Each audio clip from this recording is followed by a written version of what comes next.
नमस्कार दोस्तों, स्वागत है आप सभी का। इस वीडियो में हम बात करेंगे यूट्रोफिकेशन के बारे में। आपके एग्जामिनेशन में एनवायरनमेंट और इकोलॉजी की जो सेक्शन है उसमें ये बहुत ही इंपॉर्टेंट टॉपिक आता है यूट्रोफिकेशन। काफ़ी बार इससे क्वेश्चन आते हैं। तो इस वीडियो में हम विस्तार से बात करेंगे क्या है यूट्रोफिकेशन, इसके कॉजेज, इसके टाइप्स और इसके इफेक्ट्स। तो आप इस वीडियो को पूरा देखें और अगर अच्छी लगे तो लाइक करें, शेयर करें, चैनल को सब्सक्राइब करें। यूट्रोफिकेशन क्या है? बेसिकली यूट्रोफिकेशन एक प्रोसेस है जिसमें जो वाटर बॉडी है वो ओवरली एनरिच्ड हो जाती है न्यूट्रिएंट्स से। यानी कि वो जो वाटर बॉडी है वो उसमें बहुत ज़्यादा न्यूट्रिएंट्स जो हैं वो आ जाते हैं। बहुत ज़्यादा न्यूट्रिएंट्स की वजह से क्या होगा, वहाँ पे सिंपल प्लांट लाइफ जो है, सिंपल प्लांट स्पीसीज जो हैं वो ग्रो करना शुरू कर देती हैं। सिंपल प्लांट लाइफ के साथ-साथ यहाँ पर एल्गा वगैरह भी जो हैं वो बहुत ज़्यादा ग्रो करने लगते हैं। इससे नेगेटिव इम्पैक्ट क्या पड़ता है कि जो हमारे फिश और जो बाकी एक्वाटिक एनिमल हैं, उनको जीना जो है वो दुश्वार हो जाता है, धीरे-धीरे वो किल होने शुरू कर देते हैं। कैसे, ये मैं अपनी अगली स्लाइड्स में बताऊँगा। तो बेसिकली आप ये देखिए कि यूट्रोफिकेशन का मतलब क्या हुआ कि एक लेक है या कोई वाटर बॉडी है, वहाँ पर जो न्यूट्रिएंट्स की जो कंसंट्रेशन है वो बढ़ती जाती है, ठीक है? ओवरली एनरिच हो जाती है न्यूट्रिएंट्स की कंसंट्रेशन वाटर बॉडी में। अब ये जो पता कैसे लगाया जाए कि किसी भी लेक में आपके पास यूट्रोफिकेशन हुई है कि नहीं हुई है? किसी भी वाटर बॉडी में यूट्रोफिकेशन का जो इंडिकेटर है, वो है excessive growth of alga and plankton. अब यहाँ पे आप देखिए, ये बेसिकली लेक है, लेकिन आपको देख के लगेगा नहीं कि ये वाटर है, ठीक है? तो वाटर था पहले ये, यहाँ पे न्यूट्रिएंट्स ज़्यादा आए और इसकी वजह से एक्सेसिव ग्रोथ हो गई एल्गी और प्लैंकटन की, जिसकी वजह से ये जो है, ये देखिए कलर इसका बिल्कुल चेंज हो गया। ये इंडिकेटर है excessive algae growth of algae और प्लैंकटन किसका? आपके पास यूट्रोफिकेशन का। अब जिस भी वाटर बॉडी में यूट्रोफिकेशन हुई उसके वाटर को हम कहेंगे यूट्रोपिक वाटर, ठीक है? यूट्रोपिक वाटर। अब यूट्रोपिक वाटर जो है ये धीरे-धीरे डेड ज़ोन बन जाता है, किसके लिए? एक्वाटिक एनिमल्स के लिए, फिश एंड ऑल दैट।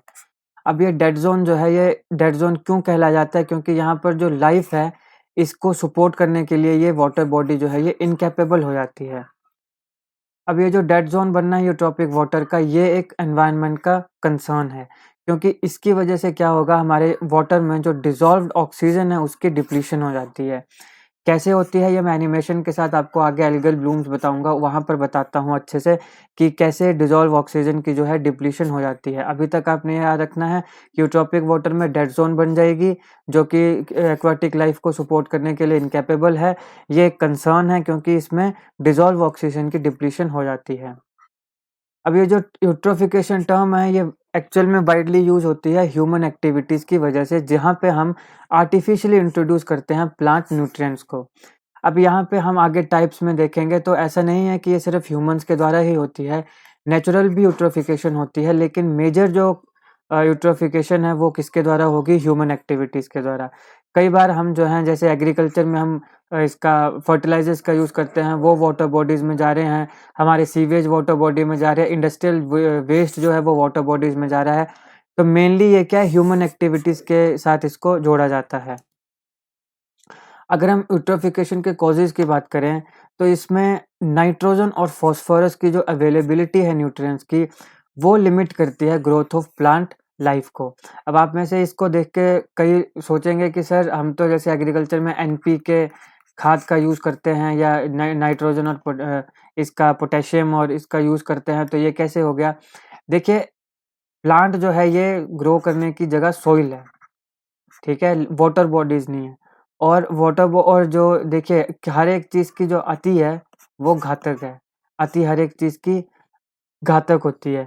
तो जब न्यूट्रिएंट्स की वैल्यू बहुत ज़्यादा हो जाएगी, तो उसमें सिर्फ़ और सिर्फ़ प्लांट ही प्लांट ग्रो करेंगे, जो मैंने आपको पीछे स्लाइड में बताई कि जिसमें पूरा जो लेक है वो पूरा ग्रीन हो गया है, तो उससे जो एक्वाटिक एनिमल है उसमें प्रॉब्लम आएगी। तो फिर देखिए, जो न्यूट्रिएंट्स की अवेलेबिलिटी है, कौन से? नाइट्रोजन और फास्फोरस। सबसे पहले तो ये एक मेजर कॉज़ है।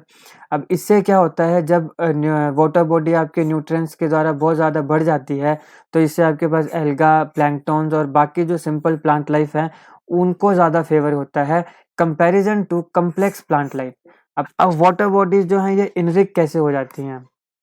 हमने बात करी कि वाटर बॉडीज़ में ज़्यादा न्यूट्रिएंट्स आएँगे तो ये यूट्रोफिकेशन होगी, लेकिन ये आते कहाँ से हैं? ठीक है? ये जो न्यूट्रिएंट्स हैं, ये कहाँ से आएँगे? तो फास्फोरस और नाइट्रोजन जो है ये कंसीडर किया जाता है important factor in requirement of water bodies का। अब होता क्या है देखिए, फास्फोरस के केस में क्या है कि मान लीजिए ये जो है, ये देखिए मेरे यहाँ पे रेड कलर में देखिए, मान लीजिए ये सॉइल पार्टिकल्स हैं। अब फास्फोरस का क्या सीन है, फास्फोरस जो है ये सॉइल पार्टिकल्स के साथ स्टिक होता है। ये देखिए, मान लीजिए ये पर्पल कलर में आपके पास ये क्या है, ये सॉइल के साथ आपके पास जो फॉस्फेट्स हैं ये इसके साथ स्टिक हो गए। अब ये क्या करेंगे, जैसे बारिश आई, बाढ़ आई, सॉइल इरोजन होगी, सॉइल इरोजन से सॉइल जो है ये जैसे जैसे सॉइल इरोजन होगी, सॉइल पार्टिकल्स के साथ ये जो फॉस्फेट्स हैं इन ये भी इसके साथ साथ सॉइल इरोजन के साथ आएंगे। अब जिस जिस भी लेक में ये आए, वहां पर सॉइल इरोजन के साथ साथ जिस लेक में आएगी उस लेक में ये जो पार्टिकल्स हैं, फॉस्फेट पार्टिकल्स, ये भी वहां पे पहुंच जाएंगे। तो इससे जो वाटर बॉडी है उसमें फॉस्फेट पार्टिकल्स की क्वांटिटी जो है वो बढ़ जाएगी। तो इस प्रकार से जो है ये इसमें आते हैं। इसके अलावा और भी हैं जो हम आगे डिस्कस करेंगे। एक तो आ गया फास्फोरस का कि हमने बताया सॉइल इरोजन एक फैक्टर है। इसके साथ साथ और जो हैं जिसकी वजह से वाटर बॉडीज में जो न्यूट्रिएंट्स है इसकी बढ़ोतरी होती है, इसमें कारण आपके पास आते हैं फर्टिलाइजर्स। एग्रीकल्चर में हम फर्टिलाइजर्स का यूज करते हैं। अब बारिश के होगी, बारिश के साथ जब सॉइल जो है वो पानी के साथ जब आपके पास वाटर बॉडी तक पहुंचेगी, तो एग्रीकल्चर उसमें जो फर्टिलाइजर्स हैं, एग्रीकल्चर फर्टिलाइजर, वो भी उसके साथ आपके वाटर बॉडीज में पहुंचेंगे। Then untreated sewage. अब यहाँ पे ये अनट्रीटेड सीवेज है, हम अनट्रीटेड सीवेज को डायरेक्टली वाटर बॉडीज में छोड़ देते हैं, जिससे जो उसमें न्यूट्रिएंट्स हैं वो भी वाटर बॉडीज में आ जाएंगे। डिटर्जेंट कंटेनिंग फास्फोरस, कई बार ऐसा भी डिटर्जेंट्स जो हैं जो फास्फोरस को, जिसमें फास्फोरस पाया जाता है, वो भी उसमें हम डाल दिए जाते हैं। देन इंडस्ट्रियल वेस्ट, जो इंडस्ट्रियल डिस्चार्ज है डायरेक्टली वाटर बॉडीज में, वो भी एक मेन कारण है इन न्यूट्रिएंट्स का आपकी वाटर बॉडी तक आने का। तो इस तरीके से वाटर बॉडीज में जो न्यूट्रिएंट्स हैं वो आते हैं, जो कि यूट्रोफिकेशन इवेंचुअली करते हैं। अभी हमने इन सब की बात करी, जैसे fertiliser, untreated sewage, detergent containing phosphorus और इंडस्ट्रियल डिस्चार्ज ऑफ वेस्ट। लेकिन जो कंट्रीब्यूटर हैं, प्राइमरली कंट्रीब्यूटर जो हैं यूट्रोफिकेशन के, वो आपके पास एग्रीकल्चर आता है जहाँ पे हम फर्टिलाइजर्स का यूज करते हैं, और इंडस्ट्रियल वेस्ट आता है। ये है प्राइमरी कंट्रीब्यूटर यूट्रोफिकेशन के। अब हम बात करेंगे एल्गल ब्लूम्स की। यहाँ पर मैं आपको बताऊंगा कि वाटर बॉडीज में जो डिसॉल्व ऑक्सीजन है उसकी जो क्वांटिटी है वो कैसे कम होती है। तो मान लीजिए ये जो है ये हमारे पास एक लेक है, राइट। ये हमारे पास एक लेक है। अब इसके डीप सी में, जैसे मान लीजिए मैंने आपको समझाने के लिए बनाया है कि अंदर से ये इसका इनसाइड है, डीप डीप इनसाइड लेक, ठीक है। अब इसमें मैंने आपको पहले ही बताया कि भाई न्यूट्रिएंट्स आएंगे तो यहाँ पे न्यूट्रिएंट इनरिचमेंट हो जाएगी, न्यूट्रिएंट्स की बढ़ोतरी, जिससे क्या होगा, स्मॉल प्लांट लाइफ और एल्गा जो है ये ज्यादा ग्रो करेगा। ये एल्गल ब्लूम है, ठीक है, एल्गा। अब एल्गा क्या क्या है कि ये इमोर्टल तो है नहीं, कि मतलब ऐसा तो है नहीं कि जिंदा ही रहेगा, मरेगा भी कभी ना कभी, डेड तो होगा। मान लीजिए ये जो एल्गा है, ये जो पार्ट है ये डेड है। अब जब ये डेड हो गया तो ये क्या करेगा, ये आपके नीचे चला जाएगा, आपके लेक के बॉटम में ये चला गया। अब ये डेड है तो डेड मटेरियल का क्या होगी, डिकम्पोजिशन होगी, राइट। डिकम्पोजिशन होगी, उसमें इसको ब्रेक डाउन किया जाएगा। ब्रेक डाउन किसके द्वारा किया जाएगा, बैक्टीरियाज के द्वारा। तो ये हमारे पास आ गए अभी यहाँ पे फिल्म में बैक्टीरियाज, हमारे सीन में बैक्टीरियाज आ गए। अब ये बैक्टीरिया इस एल्गल पार्टिकल को क्या करेंगे, डिकम्पोज करेंगे, ठीक है, डिकम्पोज करेंगे, ब्रेक डाउन करेंगे, राइट। अभी ये जो ब्रेक डाउन करने की प्रोसेस है, यहाँ पर ये जो डिसॉल्व ऑक्सीजन है, ऑक्सीजन का यूज किया जाएगा। बैक्टीरिया जब डिकम्पोज करेगा, इसको ब्रेक डाउन करेगा, तो वहां पर ऑक्सीजन जो है इसका यूज किया जाएगा। इस कारण से जो ऑक्सीजन आपके पास है लेक में, उसकी क्योंकि यूज किया जा रहा है बैक्टीरिया के द्वारा, और क्योंकि जितना जितना ये एल्गल ब्लूम बढ़ते जाएंगे, ज्यादा न्यूट्रिएंट्स आएंगे, ज्यादा एल्गल ब्लूम बढ़ेंगे, उससे क्या होगा, बहुत ज्यादा पॉपुलेशन होगी तो ज्यादा मरेंगे भी, ज्यादा बैक्टीरिया डिकम्पोज करेंगे, ज्यादा ऑक्सीजन का यूज करेंगे, और इससे ऑक्सीजन जो है, डिसॉल्व ऑक्सीजन, वो आपके लेक में, वाटर बॉडी में डिक्रीज होती जाएगी। अब ऑक्सीजन जब डिक्रीज होगी तो उससे क्या होगा, सफोकेशन, और सफोकेशन की वजह से जो आपके पास एक्वाटिक लाइफ है, वो फिशेस वगैरह, वो सफोकेशन की वजह से उनकी डेथ हो जाएगी। तो इसलिए ये हमारे लिए कंसर्न है। एल्गल बायोमास यूट्रोफिक वाटर में इस प्रकार से नेगेटिव जो है ये काम करता है। तो देखिए, ओवर कंजप्शन ऑफ ऑक्सीजन जैसे बैक्टीरियाज के द्वारा डिकम्पोजिशन में, उससे कौन सी कंडीशन होगी? Hypoxic condition. हाइपोक्सिक कंडीशन का मतलब होता है ऑक्सीजन जो है उसकी अवेलेबिलिटी कम होना, लो अवेलेबिलिटी ऑफ ऑक्सीजन। उस कंडीशन को हम क्या कहते हैं? Hypoxic condition. अब हाइपोक्सिक कंडीशन की वजह से मैंने बताया सफोकेशन होगी। सफोकेशन जो है वो इवेंचुअली उसकी वजह से डेथ होगी लार्ज लाइफ फॉर्म्स की, जैसे कि फिश, एक्वाटिक लाइफ फॉर्म्स की। तो ये हो गया एल्गल ब्लूम्स के कारण। अब हम बात करेंगे क्लासिफिकेशन की। अभी हमने बात करी इसके कॉजेज की, राइट? अब हम बात करेंगे इसके टाइप्स की। तो बेसिकली जो आपके पास यूट्रोफिकेशन है ये 2 टाइप्स की होती है। किसके बेस पे?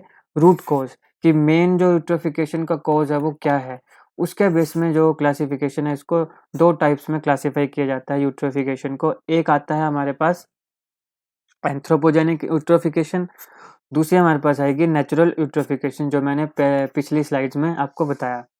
अब हम एक-एक करके इसको विस्तार से देखते हैं। एंथ्रोपोजेनिक यूट्रोफिकेशन क्या हुई? एंथ्रोपोजेनिक यूट्रोफिकेशन वो यूट्रोफिकेशन है जो ह्यूमन एक्टिविटी के कारण होगी। जो भी ह्यूमन एक्टिविटी के कारण न्यूट्रिएंट्स जो हैं वो वाटर बॉडीज में जाएंगे, उससे यूट्रोफिकेशन होगी, उसको हम कहेंगे एंथ्रोपोजेनिक यूट्रोफिकेशन। अब एंथ्रोपोजेनिक यूट्रोफिकेशन कैसे की जाती है? तो अब देखिए, जैसे एग्रीकल्चर फॉर्म्स हैं, गोल्फ कोर्सेज हैं, लॉन्स हैं, इन सारे में हम न्यूट्रिएंट सप्लाई करते हैं in the form of fertilizers. हम एग्रीकल्चर फार्म लैंड्स में फर्टिलाइजर्स का यूज़ करते हैं। अब जैसे रेन, बारिश वगैरह होगी तो उससे क्या होगा, ये जो फर्टिलाइज़र हैं ये वॉश अवे हो जाएँगे। बारिश के पानी के साथ ये बहने लगेंगे, बहकर ये कहाँ जाएँगे? वाटर बॉडी के पास जाएँगे, लेक्स या रिवर्स में, जिसकी वजह से उसके जो न्यूट्रिएंट क्वांटिटी है वो बढ़ जाएगी। एक ये एंथ्रोपोजेनिक यूट्रोफिकेशन का एग्जांपल हुआ। इसके साथ-साथ आप देखिए कि हमारे यहाँ पे सीवेज पाइप्स हैं, कई जगह पे इनको बिना ट्रीट किए अनट्रीटेड सीवेज पाइप्स और इंडस्ट्रियल वेस्ट को डायरेक्टली जो है वो आपके इसमें वाटर बॉडी में डाल दिया जाता है। तो उससे भी क्या होगी? न्यूट्रिएंट्स की बढ़ोतरी और उससे फिर इवेंचुअली यूट्रोफिकेशन। तो ये एंथ्रोपोजेनिक यूट्रोफिकेशन है, जिसमें एक आपके पास फर्टिलाइजर जाएगा, फिर आपके पास सीवेज पाइप्स और इंडस्ट्रियल वेस्ट आएंगे। देन आती है नेचुरल यूट्रोफिकेशन। नेचुरल यूट्रोफिकेशन में आप देखिए कि हमने एंथ्रोपोजेनिक में बात करी फर्टिलाइजर्स की, लेकिन ऐसा नहीं है कि जिस सॉइल में फर्टिलाइजर नहीं है उस सॉइल में न्यूट्रिएंट्स नहीं होंगे। बिना फर्टिलाइजर के भी जो सॉइल है उसमें न्यूट्रिएंट्स होते हैं। जैसे वो जब न्यूट्रिएंट्स आपके रेन वाटर के साथ या बाढ़ वगैरह के साथ जब बहेंगे, फ्लड वगैरह के साथ किसमें जाएँगे? लेक और रिवर में, तो उससे भी क्या होगी? Natural eutrophication. तो मतलब बात तो सेम है, बस वहाँ पे यहाँ पे नेचुरल जो सॉइल में पाए जा रहे हैं न्यूट्रिएंट्स वो जा रहे हैं वाटर बॉडी में, और दूसरी तरफ एंथ्रोपोजेनिक में जो फर्टिलाइजर्स ह्यूमन बीइंग्स ऐड कर रहे हैं वो जा रहे हैं वाटर बॉडी में। तो ये होगी नेचुरल यूट्रोफिकेशन। नेचुरल यूट्रोफिकेशन का सीन क्या है कि ये कंपैरिजन टू एंथ्रोपोजेनिक यूट्रोफिकेशन काफ़ी स्लो है। ठीक है? तो इसलिए इसको हम मेजर कंसर्न नहीं मानते हैं, वैसे तो है कंसर्न, लेकिन एंथ्रोपोजेनिक जो है वो मेजर कंसर्न है, क्योंकि ये नेचुरल यूट्रोफिकेशन बहुत ही स्लो प्रोसेस है कंपैरिजन टू एंथ्रोपोजेनिक यूट्रोफिकेशन। इसके साथ-साथ जो नेचुरल यूट्रोफिकेशन है वो डिपेंड करती है एनवायरनमेंट के टेम्परेचर के ऊपर भी। तो नेचुरल यूट्रोफिकेशन डिपेंड करेगी टेम्परेचर पे। अब क्योंकि टेम्परेचर पे डिपेंड करती है तो इसलिए जो ग्लोबल वार्मिंग एक इश्यू है वो एक इम्पोर्टेंट रोल प्ले करता है नेचुरल यूट्रोफिकेशन में। अब ये डिपेंड करेगी तो ग्लोबल वार्मिंग से जैसे हमारा एनवायरनमेंट का टेम्परेचर इंक्रीज़ हो रहा है, तो फिर नेचुरल यूट्रोफिकेशन भी इंक्रीज़ होगी। इवेंचुअली फिर उसका असर किसमें पड़ेगा? हमें वाटर बॉडीज़ में देखने को मिलेगा। अभी तक हमने बात करी कॉजेज़ की, फिर हमने बात करी टाइप्स की, लेकिन हम इसको क्यों पढ़ें? क्यों ज़रूरी है? कुछ ना कुछ नेगेटिव तो होगा इसका, जिसका इस वजह से हम हमारे लिए ये यूट्रोफिकेशन जो ये कंसर्न्ड है। तो अभी हम इसके इफ़ेक्ट्स के बारे में पढ़ेंगे। तो जैसे सबसे पहला फाइटोप्लैंक्टन्स। अब ज़्यादा न्यूट्रिएंट्स की वजह से लेक्स जो हैं उनमें फाइटोप्लैंक्टन जो हैं ये ज़्यादा इनकी जो ग्रोथ है ये बहुत ज़्यादा फ़ास्ट हो जाती है। इसका नेगेटिव क्या है? सबसे पहले तो ये इनएडिबल है, ये टॉक्सिक हैं, ज़हरीले हैं। ठीक है? तो फाइटोप्लैंक्टन्स होंगे, फिर हमारे पास ज़ूप्लैंक्टन्स जो हैं, इनकी भी जो ग्रोथ है वो बहुत ज़्यादा फ़ास्ट हो जाती है, जहाँ पर भी आपके पास न्यूट्रिएंट्स ज़्यादा होते हैं। तो न्यूट्रिएंट्स ज़्यादा होंगे तो फाइटोप्लैंक्टन ज़्यादा ग्रो करेंगे, ज़ूप्लैंक्टन्स। अब ये जब ग्रो ज़्यादा करेंगे तो ये जो न्यूट्रिएंट्स हैं ये इनको कंज़्यूम करेंगे। फिर ये वही सीन है कि डेथ होगी इनकी, नीचे जाएँगे, इनको डिकम्पोज़ किया जाएगा, देन इसका ऑक्सीजन यूज़ की जाएगी और फिर जो एक्वाटिक एनिमल्स हैं उनके लिए ये सफोकेशन क्रिएट करेंगे। वही आपके पास इंक्रीज बायोमास ऑफ एल्गा का भी सीन है। इसके साथ-साथ जो आपके पास यूट्रोफिकेशन है, इससे क्या होता है कि जो मैक्रोफाइट्स और बायोमास के बीच में जो आपके पास एक कंपोज़िशन है, जो इक्विलिब्रियम है, ज़्यादा न्यूट्रिएंट्स आने से यूट्रोफिकेशन से इसका जो ये इक्विलिब्रियम होगा, कंपोज़िशन होगा स्पीशीज़ का, इसमें जो है ये सिग्निफिकेंट चेंज आता है, जो एक और हमारे एक्वाटिक मेरीन लाइफ़ में प्रॉब्लम है। देन इसके साथ-साथ वाटर जो है ये अपनी ट्रांसपेरेंसी जो है ये खो देता है। अभी इसमें देखिए जैसे मैंने आपको पहले भी बताया, ये मैंने आपको बताया कि ये क्या है? वाटर है, लेकिन आपको देखने में देख के कहीं से लग रहा है ये वाटर है? कहीं से नहीं लगेगा। क्यों नहीं लग रहा है? इसमें एल्गा वगैरह ये सब ये एल्गल ग्रोथ है। इसकी वजह से इसने का जो ट्रांसपेरेंसी है ये ख़त्म है। इसके साथ-साथ इसमें क्या होता है स्मेल और कलर चेंज हो जाता है। कलर इसका बिल्कुल चेंज हो गया, आपको मैंने बताया ये बिल्कुल ग्रीन कलर हो गया है। और इसकी जो बैड स्मेल देता है, गंदी इसके बगल में जाएँगे तो गंदी बदबू आती है। एक और कंसर्न इसमें क्या है कि जब इस तरीके से वाटर बॉडीज़ जो है ये गंदी हो जाती हैं, तो इनको जो ट्रीटमेंट है ये भी डिफ़िकल्ट हो जाता है।